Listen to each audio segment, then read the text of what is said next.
লক্ষ্মী ঝাঁপি ধারাবাহিকের আজকের পর্ব। ধারাবাহিকের শুরুতে আমরা দেখতে পাই ঝাঁপি নিজের রুমে মা ঝড়লক্ষ্মীর সামনে এসে বলে, দীপদা আমাকে যতই এসব কথা বলতে নিষেধ করছে, কিন্তু তোমার সামনে বলতে তো কোনো বাধা নেই। তুমি তো সবই জানো।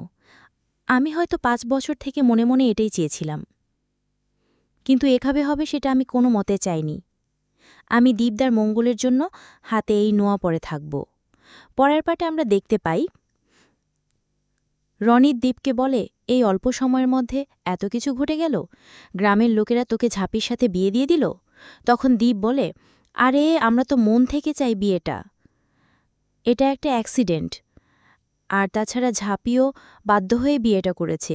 তবে আমি ঝাঁপিকে সমস্তটা বুঝিয়ে দিয়েছি যেন কাউকে কিছু না বলে। কিন্তু একটা বিষয় খুব অস্থির লাগছে। আমি তো আমার বিষয়টা ঝাঁপিকে বললাম, আসলে ঝাঁপি কিভাবে নিবে সেটা তো আমি জানি না। এদিকে আর রনিত মনে মনে বলে, ঝাঁপি তোকে ঠিকই নিজের স্বামী হিসেবে মানবে, কেননা ও নিজেই চেয়েছিল তোর সাথে বিয়েটা হোক। তুই ভুলে গেলেও ঝাঁপি এই অ্যাক্সিডেন্ট কোনোদিনই ভুলবে না। কিছুক্ষণ চুপ থাকার পর রনিত দেবকে বলে, এমনিতেও ওই গ্রামের লোকজন তেমন একটা ভালো না, আমি সার্ভার করতে একবার দেখেছি। এরপর দীপ বলে, আমি বুঝতে পারছি না এই অ্যাক্সিডেন্টটা ঝাঁপির উপর কত বড় প্রভাব ফেলবে।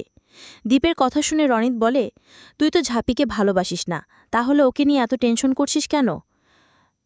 একটু পরে দীপ বলে, আমার কি এনকাকে সবটা বলে দেওয়া উচিত? কি করব, আমাকে একটু উপায় দে। তখন রনিত মনে মনে বলে, এখন যদি ইনকাকে সবটা বলে দেওয়া হয়, জানি না ইনকা কেমন রিয়েক্ট করবে। তবে এখন আমার হাতে আসেনি। ও যদি বিষয়টা জানার পরে নিজে থেকে সরে যায়, তাহলে তো দীপ ঝাঁপিকে গ্রহণ করে নেবে, আর সেটা আমি কোনোভাবে হতে দিব না। একটুও চুপ থাকার পর রনিত বলে, ইনকাকে কিছু বলার দরকার নাই, মেয়েটাকে আর টেনশন দিস না। জানি না ও কিভাবে রিয়েক্ট করবে, ওকে কিছু বলার দরকার নাই, যা হয়েছে সব কিছু ভুলে যা। তখন দীপ বলে, আমি এরকম একটা সাপোর্ট আশা করেছিলাম তোর থেকে। এটা বলে দীপ ঘর থেকে বেরিয়ে যায়। দীপ বেরিয়ে যাওয়ার পর রনিত বলে, ঠাকুর আমাকে কোনো কিছুই সহজে দেয়নি, সব কিছু আমাকে লড়াই করে নিতে হয়েছে। ঠিক তেমনি আমি তোকে লড়াই করেই নিব ঝাঁপি। পরবর্তী সিন আমরা দেখতে পাই ঝাঁপি চুপচাপ নিজের রুমে বসে আছে। একটু পরেই দীপ ঝাঁপিকে ফোন করে বলে, বাড়িতে কোনো সমস্যা হয়নি তো? তোকে কেউ বুঝতে পেরেনি? তখন ঝাঁপি বলে, দীপদা তুমি এত টেনশন করো না, আমি এই ঘটনা কাউকে কিছু বলবো না। এরপর দীপ বলে, আমি জানি তোর ওকে ভুলে যাওয়া এত সহজ নয়, কিন্তু ও তোকে সেটা মেনে নিতে হবে।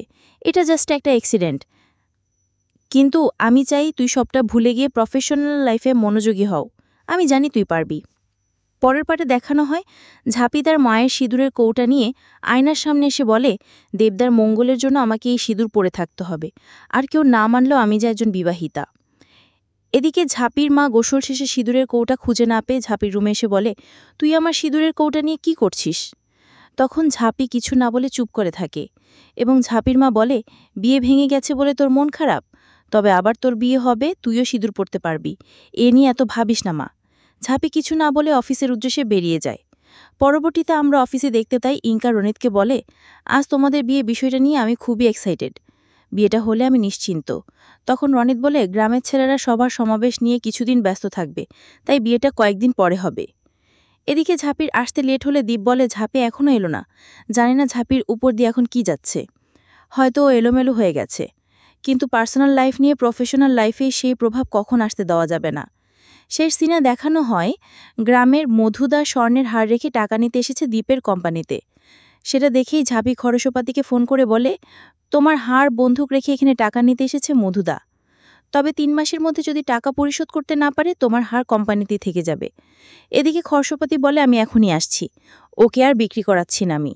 কিছুক্ষণ পরে খরশপাতি এসে মধুদাকে ঝাঁটা দিয়ে পিটায় আর দীপকে বলে, তোমরা জানো না ও টাকা পরিশোধ করতে পারবে কি না? তোমাদের জন্য আমার হারটা আজকে হারাতে বসেছিল, যদি একে আমাকে ফোন করে না বলতো আমি এর কিছুই জানতাম না।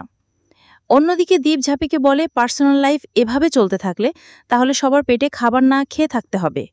আগামী পর্বে আমরা দেখতে পাবো ঝাঁপির মা ঝাঁপিকে এসে বলে, তোর সাথে দীপের কি সম্পর্ক? তুই কেন হাতে নোয়া করে থাকিস? তোর যে দীপের সাথে বিয়ে হয়েছে এত বড় খবরটা আমাদের কেন জানালি না? তো বন্ধুরা, এই ছিল আজকের আপডেট। পরবর্তী আপডেট পেতে আমাদের চ্যানেল এখনই সাবস্ক্রাইব করুন। ধন্যবাদ।